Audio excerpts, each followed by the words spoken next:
Hey everybody, what's going on? Welcome back, Jordan here. Today we're going to be doing a couple different things, a couple different very exciting things.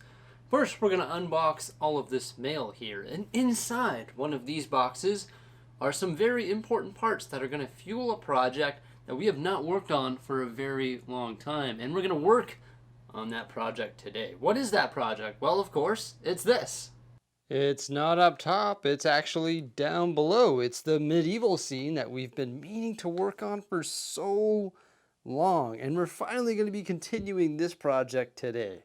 We ordered these pieces months and months ago, and it actually took quite some time for Lego to actually get them in stock. And those are the pieces that we're going to be unboxing today, and those pieces are going to fuel this project right here, which is the cliff edge. As you can see, the cliff edge right now, it's decent. It looks all right? Like, it's not bad. It's got a nice waterfall and everything, but we need it to be bigger. So that's what we're going to be doing today. We're going to be increasing the size of the cliff edge. Yeah, so we're going to be working on the cliff edge in this video using the parts from this box here. Why don't we open that box first? Because you can probably already guess what it is. This one here came from BAP, Lego Bricks and Pieces, I believe it is.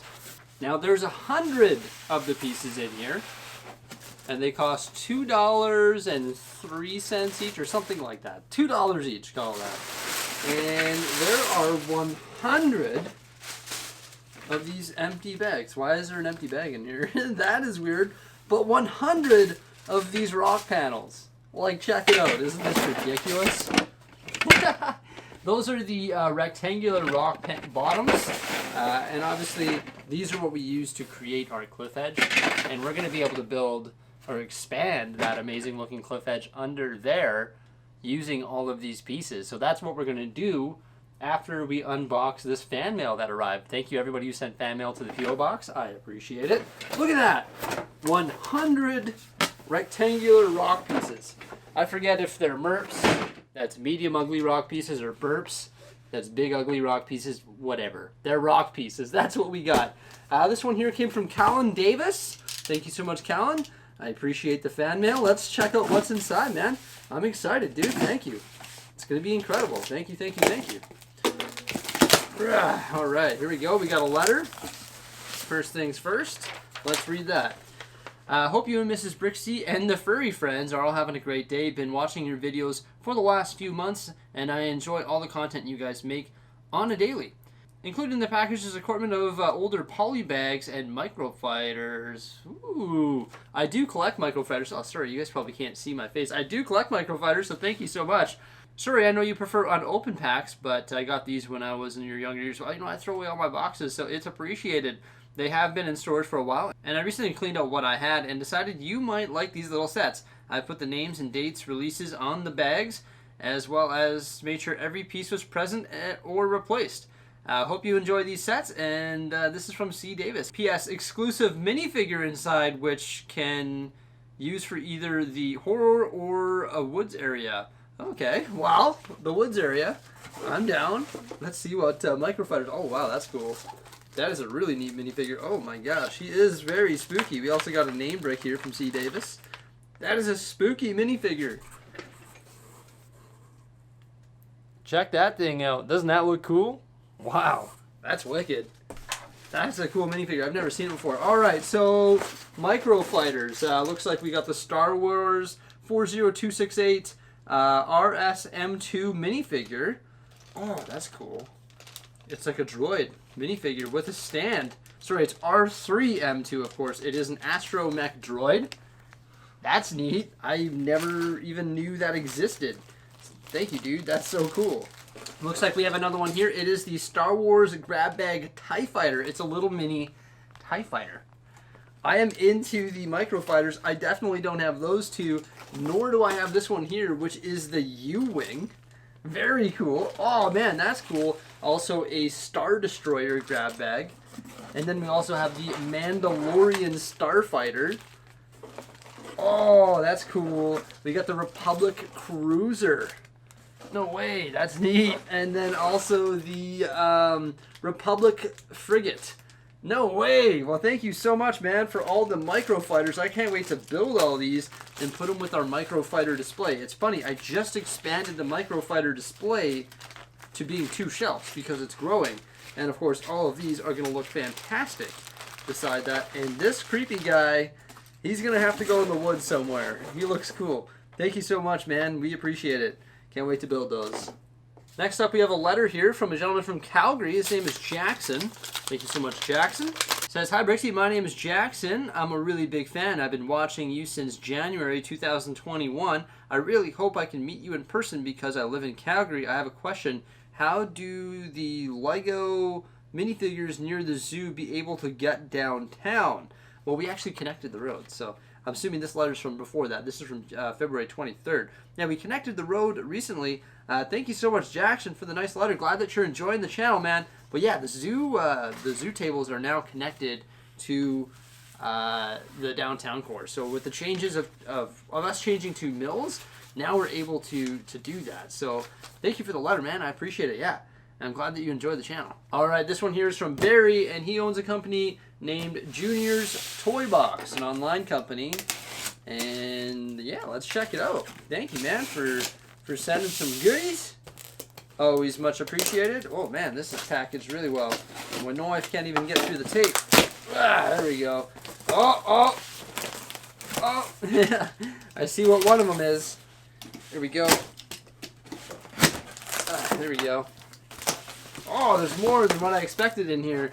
It says, "Hi Bricksie, my daughters and I have been watching your channel for about 2 years. Enjoy the amazing Lego content. We recently saw that you are rebuilding the Lego city using Mills plates. We know what it is like to start over, and we want to help contribute to your project.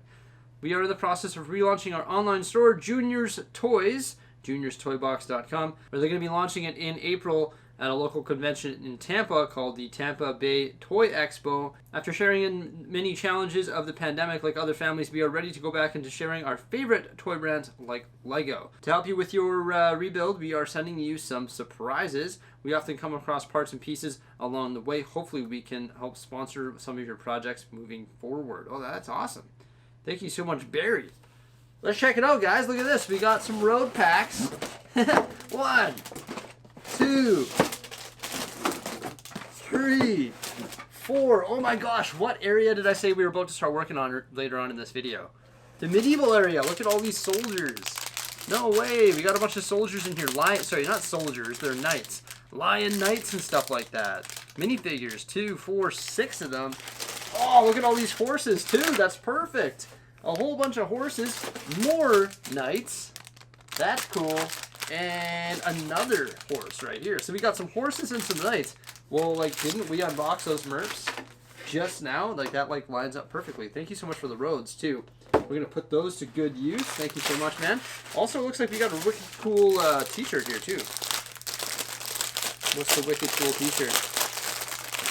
Tampa Toy Expo. It's a Tampa Toy Expo shirt. Oh, there we go. Look at that. The Tampa Bay Toy Expo. Well, thank you so much for all the goodies, man. We appreciate it. Those are going to go to some good use. So thank you so much. We appreciate all the support here. Now that we've got all this stuff unboxed, let's go check out the cliff edge and let's start building it. So this area has always been sort of a disaster. This is the opposite side of the medieval scene.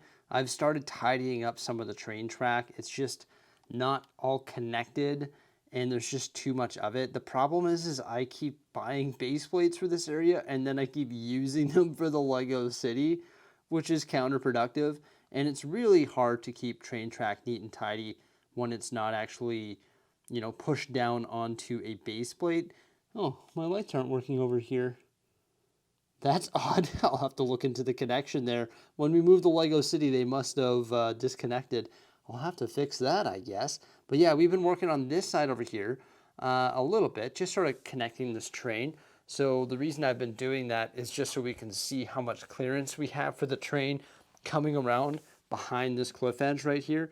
As you can see, I just want to make sure there's enough clearance. So that's the cliff edge right there. That's on 3 base plates. So what I think we're going to do is we're going to pull that 3 base plate quadrant out. I guess it's sort of like a module. We'll pull that 3 base plate thing out there. We'll probably raise it up one more MERP we'll start adding some slopes and some detailing to that one there. And then maybe we'll grab another 2 base plates and see if we can start extending it out.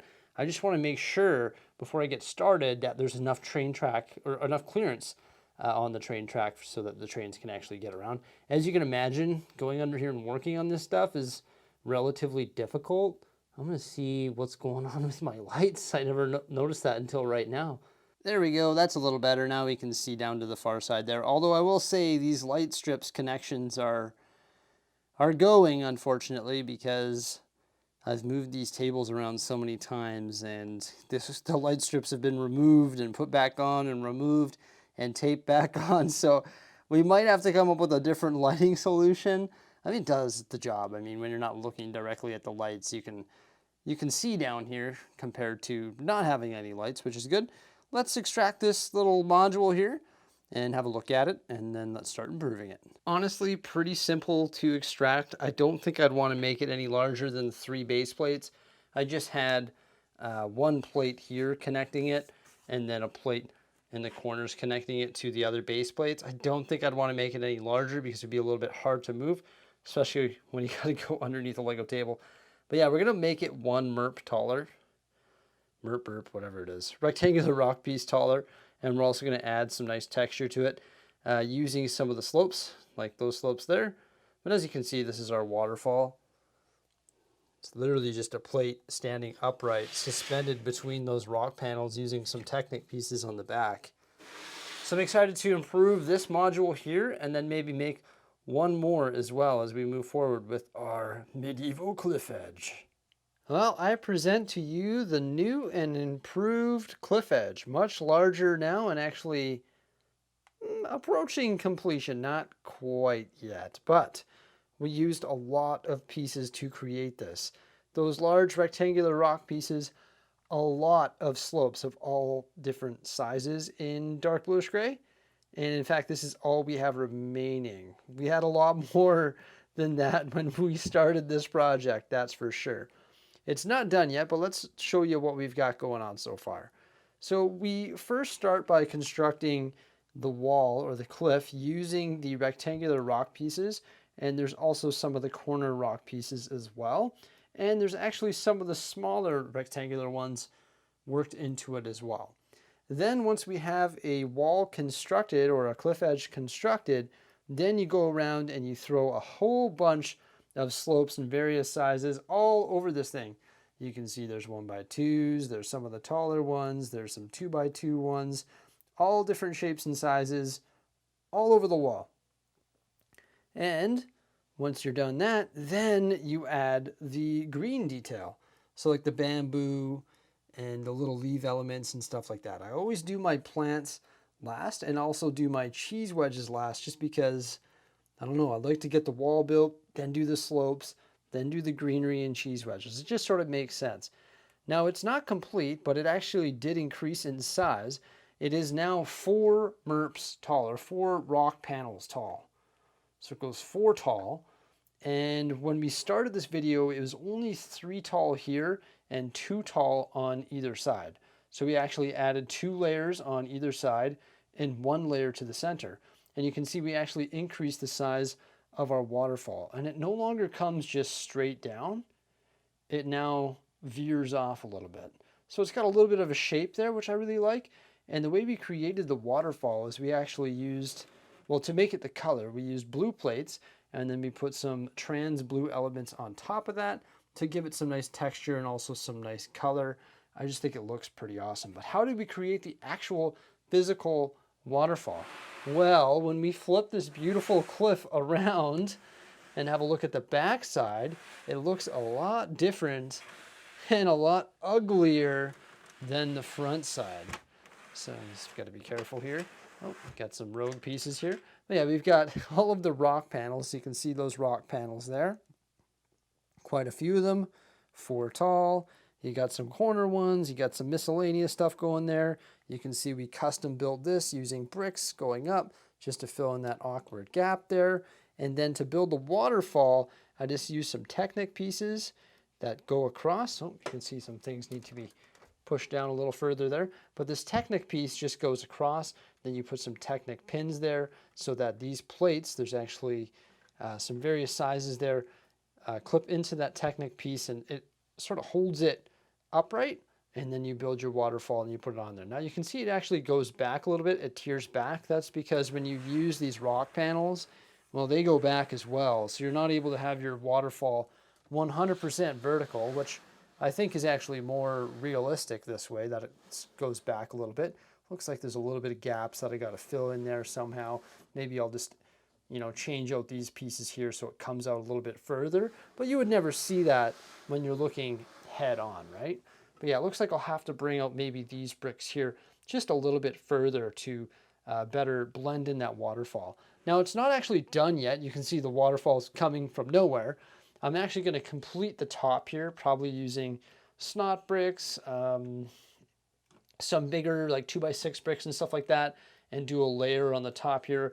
Obviously we'll have to use a bunch of these slopes as well to make it look nice. And then we'll probably have to top this waterfall. So once we build it up, make a little flat area here, maybe lay some white down with some of the with the trans blue pieces on top of some white plate and some white brick and stuff like that. So it's like, rough water and then falling down. Now, one thing I'm not going to do in this video is place it underneath because, as you can imagine, I don't want to move this more than I have to. But I think we've made some great progress with the cliff. And with those MERP pieces, I mean, finally those arrived, so we're able to do that. And I think it's a great start here. I did say that we were going to build some more panels, so this is 3 plates. I do have to build one more 3-plate section and one more 2-plate section, and obviously I didn't get a chance to do that today. This took much longer than I originally anticipated, but I think we made some great progress, and this isn't even done yet. But make sure you stay tuned for some more great stuff, because guess what? We're going to continue working on this in the very near future, and also the entire medieval scene down there. So once again, thank you everybody for the fan mail. Thank you so much for stopping on by. Remember, like, subscribe, and stay tuned for some more great stuff. Peace out.